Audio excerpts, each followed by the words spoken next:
ইউনূস সরকারের পতন হবে।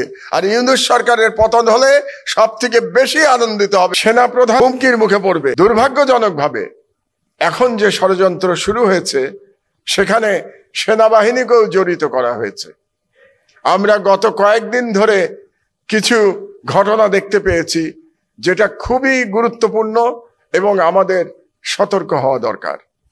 যেমন সেনাপ্রধানের একটি বক্তব্য চারিদিকে লিক হয়েছে যে তিনি নাকি একটি অনুষ্ঠানে জেনারেলদের মধ্যে বক্তব্য দিয়েছেন, এবং সেই বক্তব্য আমরা যে সোশ্যাল মিডিয়ায় দেখতে পেয়েছি সেখানে পরিষ্কার দেখা গেছে যে তার যে বক্তব্যের সারসংক্ষেপ সেটা ছড়িয়ে দেয়া হয়েছে ইচ্ছাকৃতভাবে সোশ্যাল মিডিয়া। কারণ তিনি যখন বক্তব্য দিয়েছিলেন সেখানে কোনো মিডিয়া উপস্থিত ছিল না, সেখানে সেনাবাহিনীর বাইরে কেউ ছিল না। তাহলে এটা উদ্দেশ্য প্রণোদিতভাবে তার বক্তব্য ছড়িয়ে দেয়া হয়েছে, এবং এটা ছড়িয়ে যদি দেয়া হয়ে থাকে তাহলে ক্যান্টনমেন্ট থেকেই ছড়িয়ে দেওয়া হয়েছে। এখন আমাদের চিন্তা করতে হবে যে কি উদ্দেশ্যে এটা ছড়িয়ে দেওয়া হয়েছে। আমাদের মনে আছে এবং তার বক্তব্যে আমরা দেখতে পেয়েছি তিনি কিছু কথা বলেছেন এই সরকার, বর্তমান সরকার সম্পর্কে তিনি কিছু উদ্বেগ প্রকাশ করেছেন।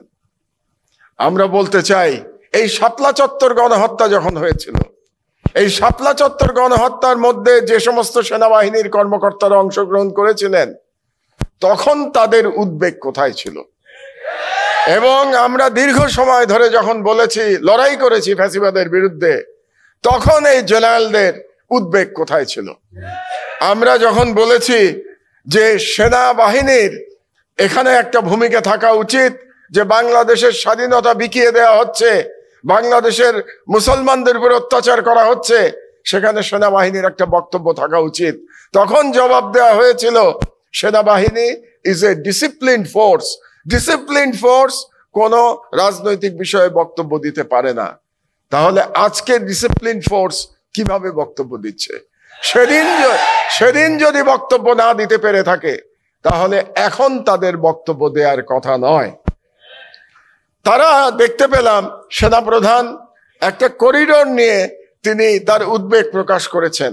তার উদ্বেগের সাথে আমরা একমত।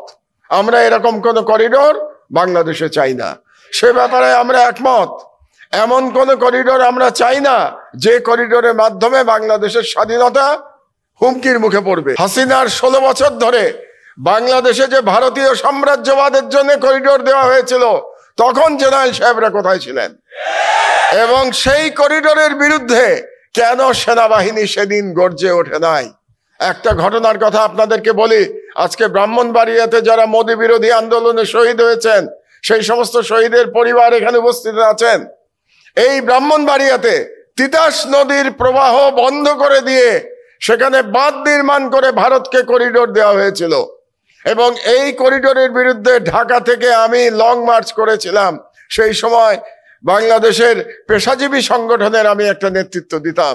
সেই পেশাজীবী সংগঠন নিয়ে আমি লং মার্চ করেছিলাম এবং আমি কোদাল দিয়ে মাটি কেটেছিলাম ওই বাঁধের মধ্যে, ওই বাঁধ কেটে দেওয়ার জন্য একটা প্রতীকী হিসাবে। সেদিন তো আমাদের সেনাবাহিনী দুর্ভাগ্যজনকভাবে নীরব ছিলেন, এবং যে কারণে শেখ হাসিনা 16 বছর ধরে বাংলাদেশে ফ্যাসিবাদ চালাতে পেরেছে, যে কারণে বাংলাদেশের স্বাধীনতা দিল্লির কাছে ভুলুণ্ঠিত হয়েছিল। কাজেই আজকে যখন সেনাবাহিনী এই প্রসঙ্গে উদ্বেগ প্রকাশ করবেন, তাদের উদ্বেগ প্রকাশ করার অধিকার আছে, কিন্তু অতীতের দিকে তাদের তাকাতে হবে। আমার কাছে এখানে একটি লিস্ট আছে। এটি ISPR এই লিস্ট দিয়েছে।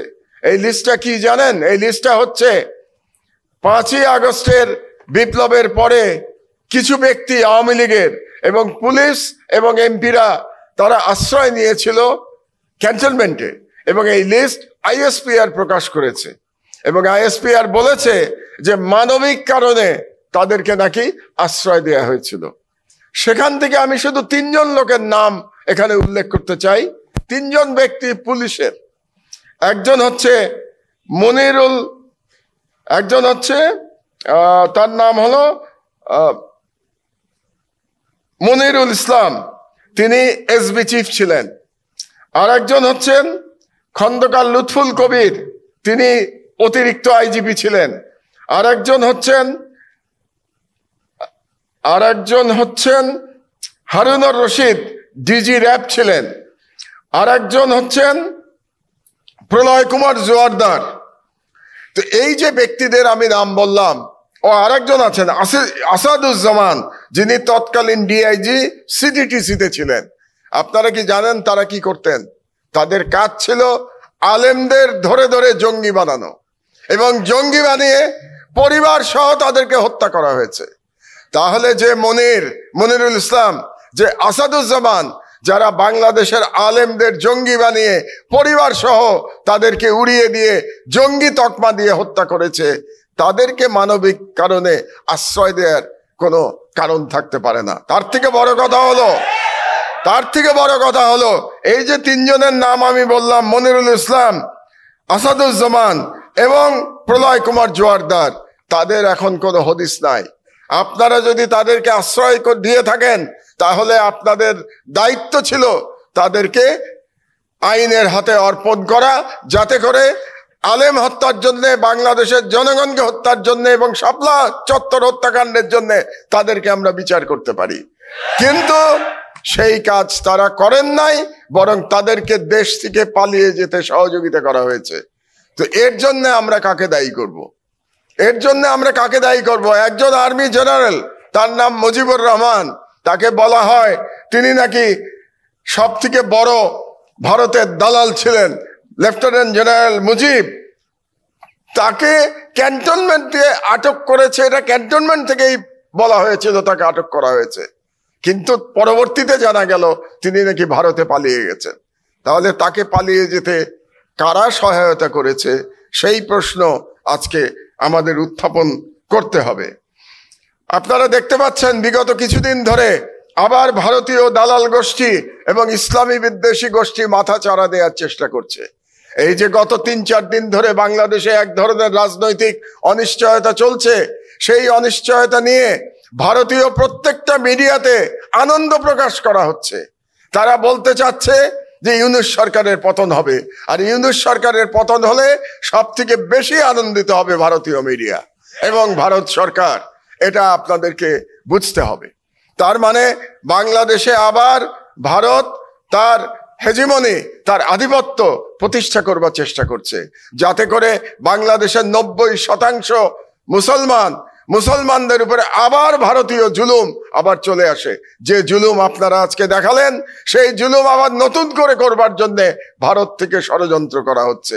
আমি আপনাদের কাছে অনুরোধ জানাই, এই ষড়যন্ত্র সম্পর্কে সতর্ক থাকবেন। এবং আমি বলতে চাই আপনাদেরকে, এটা আমি কয়েকবার বলেছি, বাংলাদেশের আলম সমাজ যদি ঐক্যবদ্ধ থাকে, তাহলে ভারতের ক্ষমতা নাই বাংলাদেশে আবার নতুন করে তার নিয়ন্ত্রণ প্রতিষ্ঠা করে। কাজেই আমি বাংলাদেশের আলেম সমাজকে একতাবদ্ধ থাকার জন্য, ঐক্যবদ্ধ থাকার জন্য আমি আহ্বান জানাচ্ছি। আপনারা ঈমান রক্ষা করতে তো চান নাকি? ঈমান রক্ষা করতে চান না? আপনারা স্বাধীনতা রক্ষা করতে চান না? বাংলাদেশের স্বাধীনতা রক্ষা করতে হলে বাংলাদেশের ইসলাম রক্ষা করতে হবে। বাংলাদেশের ইসলাম এবং স্বাধীনতা অঙ্গাঙ্গি।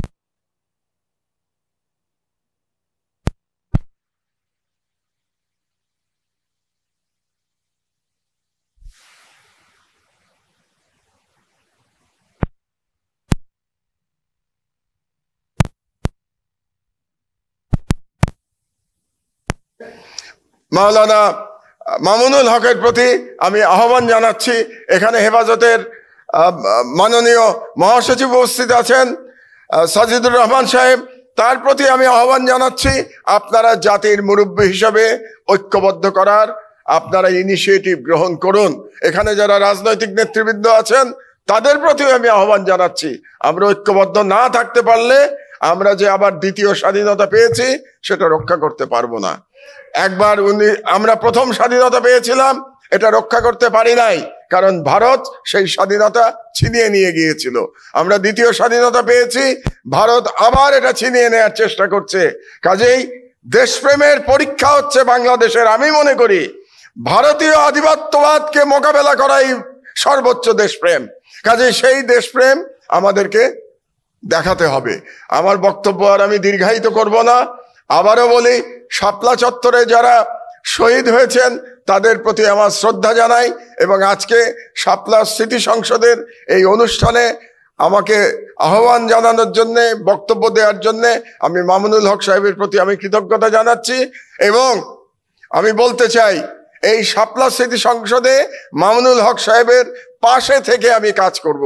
তিনি যা যা করবেন শহীদ পরিবারের জন্য এবং বাংলাদেশের এই হেফাজতের আন্দোলনের জন্য তিনি যে কাজ করবেন, আগে যেভাবে আমি কাজ করেছি, আল্লামা শফির সাথে যেভাবে কাজ করেছি, সেইভাবে মামুনুল হক সাহেবের সাথে আমি কাজ করব। শহীদ পরিবারের পাশে আমি থাকব, এই কথা দিয়ে আমি আমার বক্তব্য শেষ করছি। আল্লাহ হাফেজ। বাংলাদেশ জিন্দাবাদ। শুক্রিয়া, ধন্যবাদ আমাদের সম্পাদক ডক্টর